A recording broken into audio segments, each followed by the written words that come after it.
Hey there, writer rebels. We all want our books to be successful, but a good run starts with a good release. So, join me today on my tips on how to create a release checklist to make sure that your book is starting out the best it possibly can.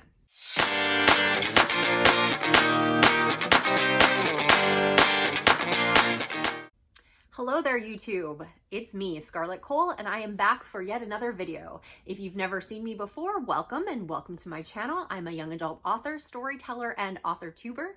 But if you have been here before or you're a subscriber, thank you so much for coming back, as I love to see your smiling faces. Anyhow, this week we are going to be talking about release checklist. So what's a release checklist? This is basically a checklist of all the things that you need to do leading up to the release of your book. Obviously, this could be for a traditional book or it could be for a self-published book. A self-published book is probably going to be a little bit more in-depth, and that's kind of going to be the lean of my focus today. But you definitely could create one if you were traditionally published as well. It would just have a little bit of a different spin.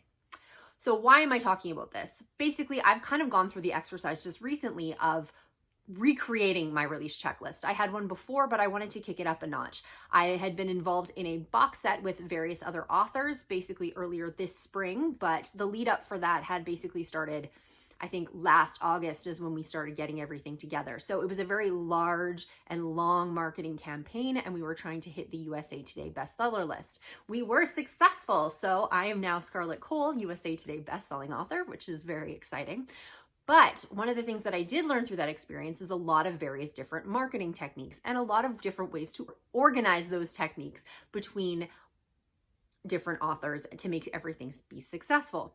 So I wanted to take some of the things that I had learned and implement them into my own release checklist system. As I was doing that, I realized, hey, this might be a really great video for a lot of viewers out there if release checklists are something that you have never tried before, or if you're in the business of just creating yours, or if you wanted a bit of a refresher and see if if there's some ways that you can improve the one that you already have. Why would you use a release checklist? There's mainly three reasons why I use a release checklist. Number one is to be organized. So things can be very, very stressful when you release a book. You're very nervous about how it's going to be taken. You have a lot of things to do, and it's on top of everything else that you have going on in your life. So being very organized and knowing exactly when and how you need to do things makes things a whole lot less stressful, as you can create the plan and then basically just implement it when you are having those more mental, strenuous type of days. The second reason why I really like to use a release checklist is so I don't forget things. I'm very busy, like most of you guys out there. So I tend to know exactly what I want to do, but when it comes down time to execute those things, I don't always remember every single detail. Having a release checklist allows me to have something to go back to make sure that I have hit everything that I want to do. I don't know about you guys out there, but every time I have something important happening, something else important in another aspect of my life always shows up to make sure that I can't completely focus on one area of my life. So, if I have a book release, then all of a sudden something's going to happen at work, or I'm going to have a family issue, or I'm going to need to travel or something like that, which causes for a little bit of upheaval when I'm trying to get something done. So by having this release checklist, I have something that I can go back to and I can reference, which makes things easier for me. And the third thing is, like I mentioned in my intro, it gives your book the best chance for success. Obviously, if you have a release planned out nicely, there's a better chance that you're going to hit everything that you want to hit, rather than the way that I used to release books, which was basically just try absolutely anything whenever the idea came to me and see what happens. So that hasn't been the most successful, and it has been probably the most stressful way to release a book. So I like to be a little bit more systematic going forward.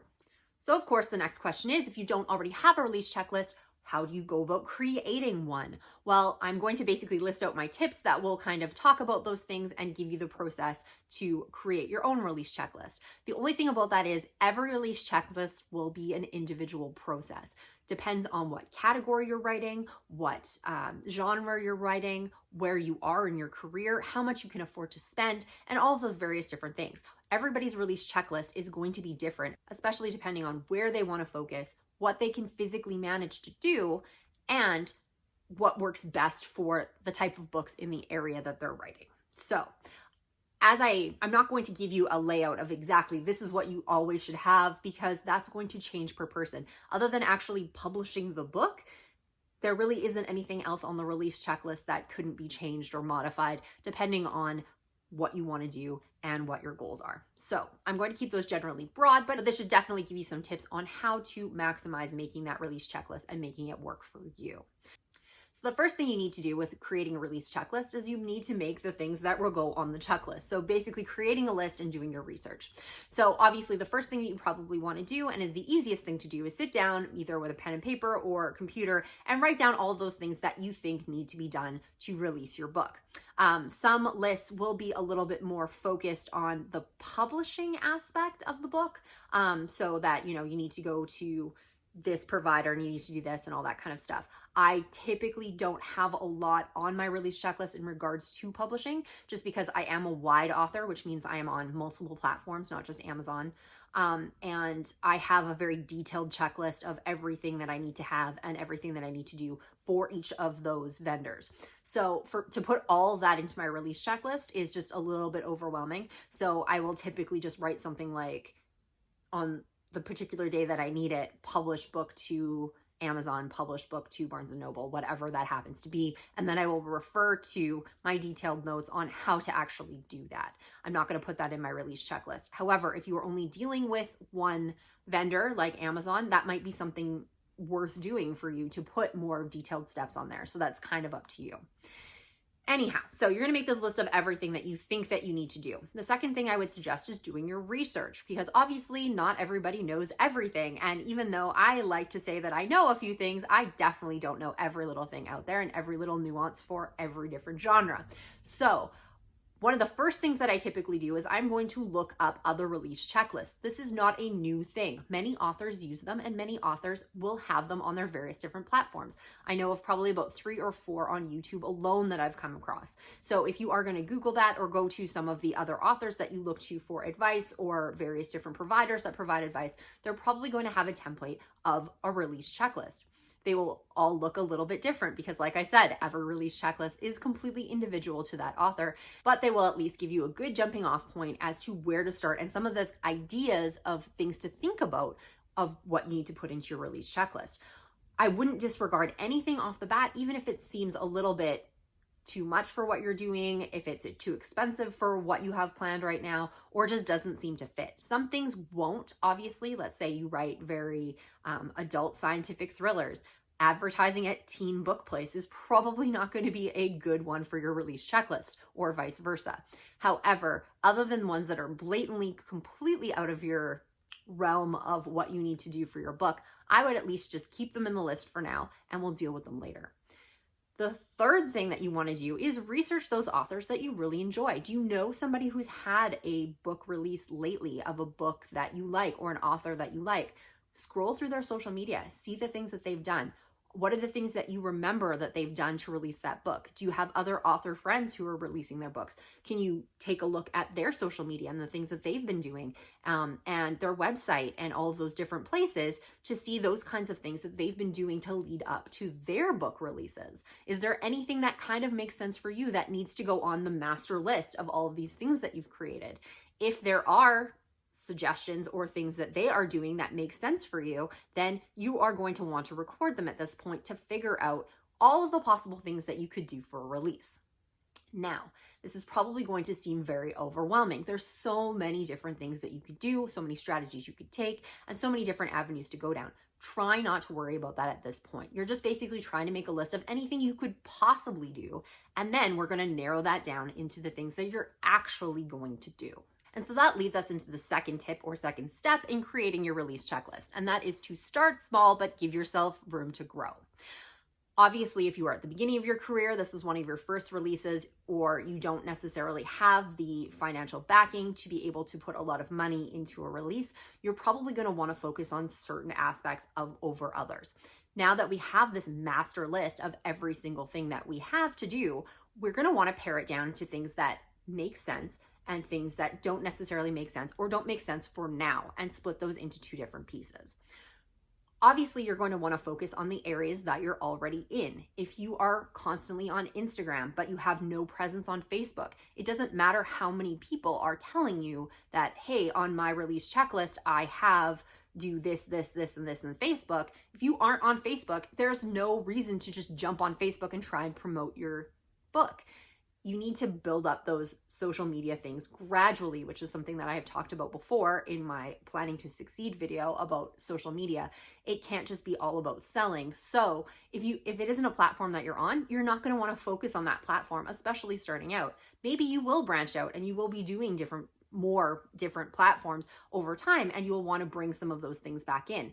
Do not get rid of those suggestions. Just put them on the list of, I'm not doing that right now. This does not make sense for me right now. Maybe if it sits there forever, then you might want to take it off the list. But for right now, you don't want to focus on the areas that you aren't in.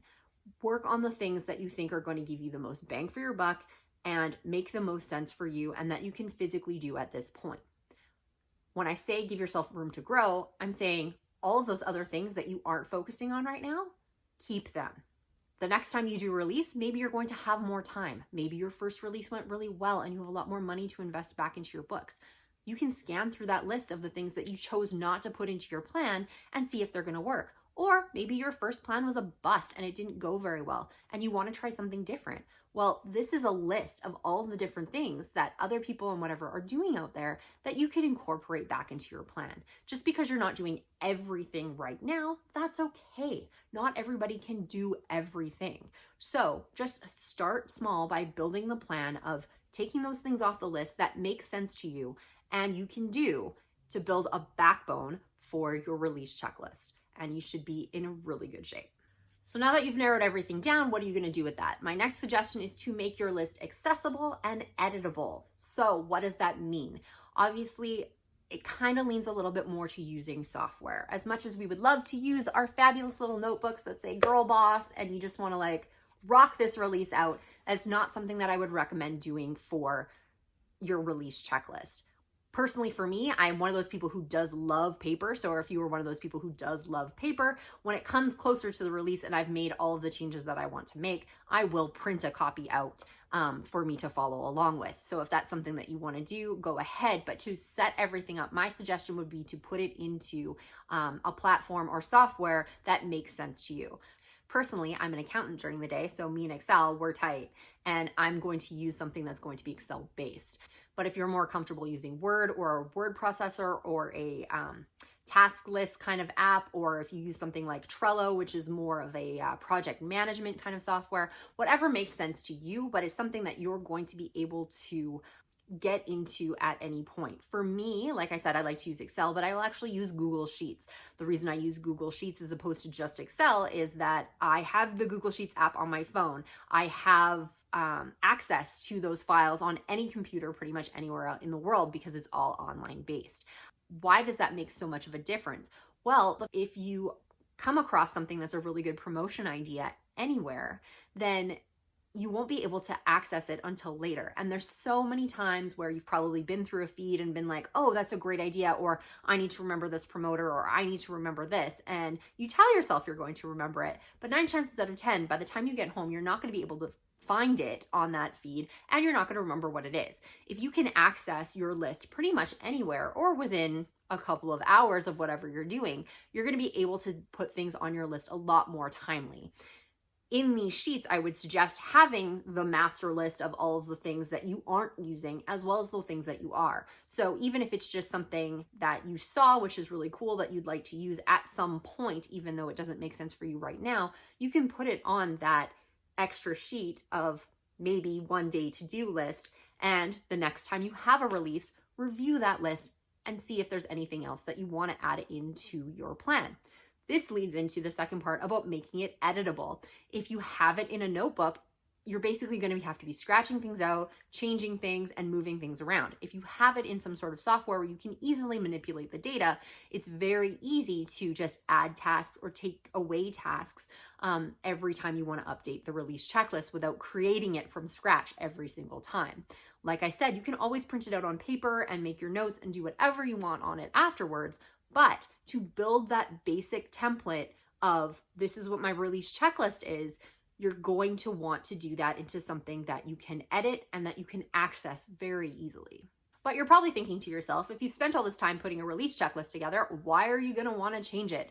Well, fact is, Not all releases are going to be the same. So what does that mean? Well, maybe you start writing in a different genre. Maybe you are successful and you have more money to spend on your promotions. Maybe you are releasing a brand new series. Releasing a brand new series is probably going to be promoted very differently than you are when you're promoting a second or third in series, because for those, you're still going to want to drive people back to that first book because that's the entry point for your series. When you're releasing second and third books, it's probably more important to let your readership know and those people who've already read book one that that book is available. But if your series is continuous, new readers still need to come in at book one. So your release tactics and your release strategies are going to be different. So how do you deal with that? There's a couple of different ways that you can work with it. And one is you have your basic template and you update it every time. One of the things that I do is I will take my basic template and I will create a couple of different options for things that I know I use regularly. For an example, I have 2 templates for pre-order books and books that are not on pre-order. Why does that matter? Obviously, if you are pre-ordering a book, you can do things a little bit earlier as you already have a link to your book to sell. So sometimes people will start ads a little bit sooner because they can promote that pre-order. They're probably going to start a little bit sooner in the process because they're going to need to upload those pre-order files and they're going to have to, start promoting that pre-order as it comes up. Whereas if you don't do a pre-order, then you're going to have to do some of those publishing tasks right at the last minute or giving yourself enough time so that they're out for release day, because unlike pre-orders, which are set to come out at a specific day, if you're doing it, I guess, like not necessarily on the fly, but as it comes, you're going to need to make sure that you've published that book early enough so that it's going to be live on release day or your readers are going to be waiting. However, it's going to be probably a shorter time period of you having to do all those tasks. So the decision to pre-order or not pre-order is completely up to you and your schedule and what you want to do with a book, but it's going to be a different kind of release schedule because it's going to require different things at different points of time. So I've created a basic template for both of them. The other way to do that, instead of creating other templates, is to create a master template. And then basically what you will do is you will take that master template and you would just make a copy of it, and then you would have sections of, if for pre-order, do this. Well, you delete that line and take those lines out. Every time I do a release, I'm going to have my basic template and I'm going to make a copy of it. I could edit right on there and I could change it every single time, but personally, I like to keep that one as clean and as basic as possible. And then that way I can add any necessary details and stuff to an altered version of it. And I'm not going to lose that base template that I spent all that time working on. So you might want to create multiple templates. You might just want to create one monster massive template to which you will just edit down when you're deciding which type of release you're going to have. But either way, each release is going to be different. And if you are trying to use the exact same release checklist for every single release, it's not necessarily going to be as successful all the way across the board. Okay, one of the other things I said too was that release checklists could help you reduce your stress. One of the things that can help the most to reduce your stress is to break things down by days or periods and to add sufficient notes. So what do I mean by that? Obviously, there's 2 points there, so I'll get to them individually. Breaking everything out into days or time periods. You could do everything right the day before release, or you can spread all of that work out to 5 to 10 days before your release and spend 5 to 10 minutes every single day doing necessary updates to get to the point that you want to be for release day. This was something that I did learn during the USA Today list run. Basically, what they had to try and organize all of these people to do all of that necessary marketing, there was a specific schedule that everybody followed. So every morning, like the week before release, it was like, okay, everybody go do this. And it would take 5 to 10 minutes, maybe 15, depending on the day. And then the next day we'd have another list of tasks. And we would continue to do that the whole week leading up to the release. And the other option is they could have basically just told us everything to do, given us a week to do it, but it didn't necessarily have that same immediacy. A lot of people would have left them to the end, or they would have done it all up front and not spread it out over the week. So why does this matter? Obviously, it makes it a little less stressful for you because you can break it into smaller components and you're spending less actual time having to work on the release instead of having to take a full day where you're freaking out about everything you need to do. Even if that's only one day, a little bit every morning is so much easier to handle, and it's a so much smaller list of things to do. As you've probably noticed at this point, there's a lot of things to do for a release when you made that behemoth massive list. By breaking it down into days and periods, it gives you a buffer of how long you have to do these things and makes it in smaller, manageable chunks. My one recommendation is when you are putting days or months on them, like obviously leading up to release, it'll probably be like 2 days before, 1 day before, all that kind of stuff. But you, depending if you have a pre-order or what you're trying to do with your release, you could go back several months. So those can be a little bit more broad as 2 months before, 1 month before, 3 weeks before, and then you start getting into days, depending on how much you have to do and how granular you want to make everything.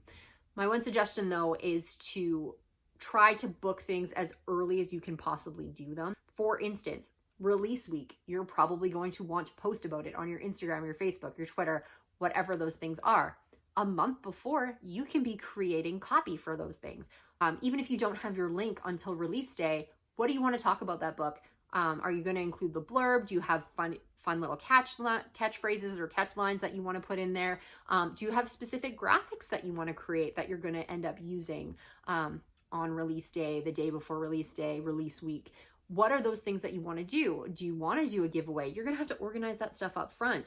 You can get all that stuff done a month before instead of stressing about it the week of your release. By knowing when you can start these things and getting them on your list, it will help you break those things down, and you'll be a lot less stressed in release week because it's basically just having to execute a plan you've already created.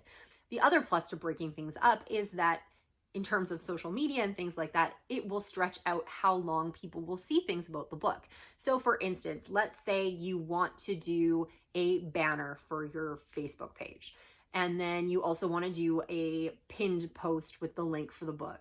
You could do them all one day, and everybody who sees your stuff is going to see them all at once. Boom, boom, boom, I've made all these changes. However, if you take a day and say, okay, I'm going to change the banners on my Facebook and on my Instagram on Monday. And then on Tuesday, I'm going to go in and I'm going to do pin posts on both of them. And then the next day, I'm going to go do this. Your audience is going to see it every single day instead of just seeing a whole whomp of stuff in one day. So by able to spread that out a little bit, they're going to keep seeing that cover, and they're going to keep seeing your copy, and they're going to keep reminding themselves about this book and that this book is coming out. There is research on how many times people need to see an object before they will buy it. I don't remember what that stat is right now, but it's a lot. So the more chances you have for your audience to see the book cover and that it's coming out and your copy and all of that stuff, the better off you're going to be. So that's a double bonus to spreading that workout and only taking 5 to 10 minutes a day to update things, as opposed to doing it in one lump sum before your release. Depending on your job and your life circumstances, you may not be able to do that. But if you can break it down, it will make things a whole lot easier for you. And in terms of making things easier, also leave yourself notes. If there's certain things that have specific due dates that you don't want to miss, put it in your checklist. If there's certain things that, oh, I always forget my password, or I always have to look this up every time I try to do that, leave the notes right in the checklist so you don't have to look it up every time. It's going to save you time instead of having to do that research every single release because you always forget.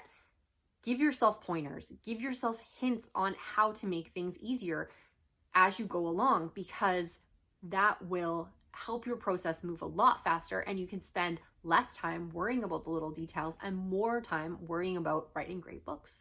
The next most important thing about a release checklist is that you need to evaluate and update after the release. So just because you created a release checklist doesn't necessarily mean your release went well, or there might be different aspects of things that did not go well for you. One of the things that is most important and critical to maintaining a good release checklist is that you are looking at it after the fact for what makes sense and what doesn't make sense, and what you need to continue or stop going forward. Like I said, I print out my checklist when I'm getting close to actually executing the checklist. So I will leave myself little notes of, I did this ad and it didn't do very well. Or, I did this and it didn't really have a lot of clicks on this link. So I might not do those again. Or I might choose to do them again and just leave myself a note in the checklist saying it didn't go so great last time. So maybe I'm going to be a little bit more cautious. And if it's 2 times in a row where this particular task or ad service or whatever didn't do well for me, then I'm going to want to take it off the list. This is where that master list of things you aren't ready for comes into play. If you've leveled up as an author, you might want to add some more things in there. If there's things that didn't work for you as you evaluated them, if you take those things off the list, you might want to replace it with something else. So this is a really good time to look over all of those things and see what made sense. As much as you are going to want to look at your release checklist every single time before you have a release, I do suggest doing the evaluation slightly after the book's released. Give it some time and to gain some traction and really see what those results are. But if you don't release very often, make sure that you're revisiting and doing that evaluation on a timely basis. So that way you aren't forgetting how things work.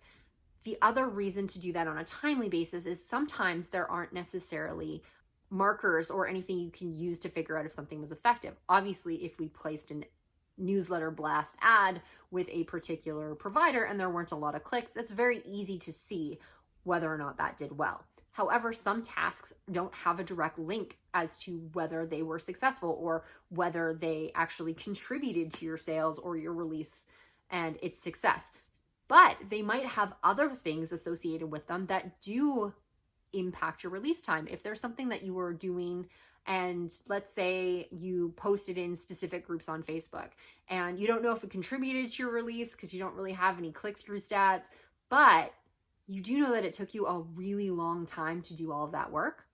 Maybe for the next go around, you're going to want to scale that back. See what happened. Leave yourself a note to let yourself know that you've scaled back that activity because you're not really sure if it's really impacted anything, but it did take a lot of time and you would like to use that time trying something else or doing something different. The next time you go to release, if you've dialed that back and you aren't seeing the same results, maybe you want to ramp that back up again. Or maybe if you're seeing similar results, maybe you want to eliminate that altogether if it's something that you feel is dragging you down. So effectiveness isn't necessarily sales. It can also be how that worked in your process or whether or not it didn't work in your process. But evaluation is crucial to making sure that a checklist works for you. All releases are different. So if you do take something off of your list, and I would suggest putting it on your other master list of things to work in and out, maybe leave a note saying, I've tried this and it didn't necessarily work, but maybe it's something you'll want to incorporate back in later, or maybe you'll hear of a better way to do it, but you don't want to completely forget about it. If you're using something like Excel or Google Sheets, you can create different tabs. Create another tab for things that I've removed from my release checklist that you might want to revisit periodically just to see if there's something that needs to come back or if it's time for that thing to be completely deleted. Also, things change over time. What works for one release may not work for another release, and not necessarily because of the books, but sometimes certain services aren't as effective anymore, or the market changes, or you have to market your books in a different way.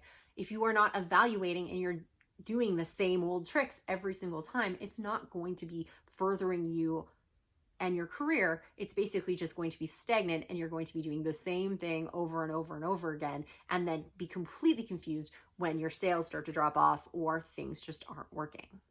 And I do have one more tip about release checklists that I'd like to share with you, but this is a little like more Jedi level release checklist stuff if you get a little bit more involved. If this is your first release checklist, your first book, you may or may not have a lot of money to put into your launch financially. And if you don't, you're obviously going to be looking for things that are going to be cheap or free for you to promote your book.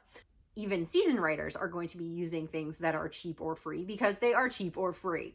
However, at a certain point, if you do want to maximize your book sales, you're probably going to have to get into stuff like ads or newsletter blasts or various different things that are going to cost you some cash up front to try and promote with. If this is something that you do want to do, one of the best ways to not get yourself into trouble is to create a budget. I mentioned in my debut author techniques, and cards go here, not over there. I spent a lot of money on my debut release because I didn't make a budget and I didn't plan for how much money I was going to spend. I just did things and went along with it. So having a budget is crucial in making sure that, you are earning your money back on your books, or having a positive ROI or return on investment on your books, and making sure that you don't get yourself into any financial trouble. When I am creating my release checklist, one of the things that I've done is I've noted anything that is a paid promotion, and I will include the price or the most updated price that I have for those promotions. In the bottom of my checklist, as I have it per day, one thing I didn't mention before is I do split them out. So I have my publishing tasks up top, and then I have my marketing tasks, and then admin tasks or what have you. But I also have a paid section on the bottom. That paid section is essentially anything I could do or might be interested in to pay for this release. When I am assessing my release checklist before I print it off so that I can proceed with my plan for a particular release, I will go through those paid options and take a look at, this is how much money I have in my budget to spend, and looking at all of those things, and do I have enough money in my budget for all the regular paid stuff that I do? If I want to add in more to my budget, because my budget's a little bit higher, my last book launch was really successful, so I want to ramp that up a little bit, then I'm going to be taking things off that master list, and I already know what the prices are because it's already on there, and I'm already noting that it's a paid thing. I note them in colors essentially because I do use Excel, but you could use whatever type of system you want to note those things. You could just write that it's paid, you can put it in colors, you can change the font color, change the font itself, whatever. But by tabulating all of those things that are paid, you're going to be able to see where you're spending your money and how much money this is going to cost you up front before you actually spend the money. So you'll be able to see if you're supposed to be on budget.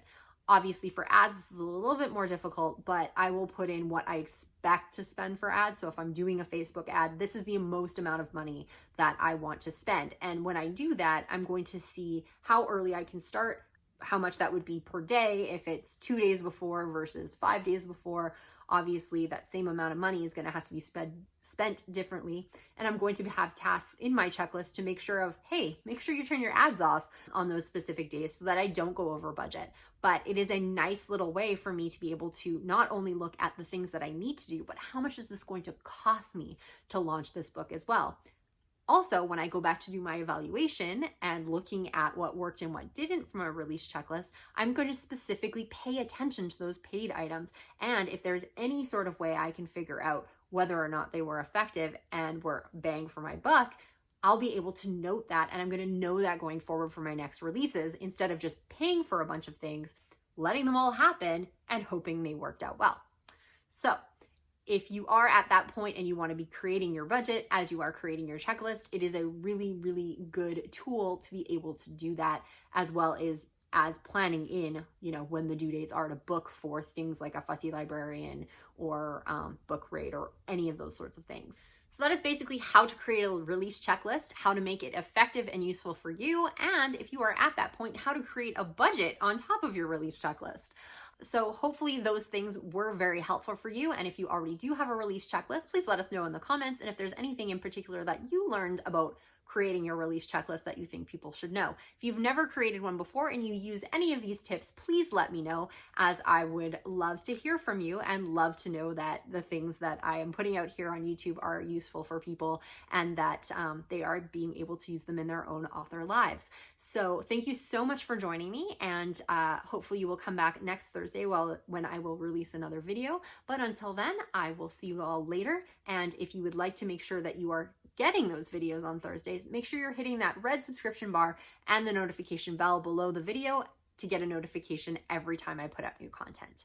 Thank you so much for joining me, and best of luck on your releases.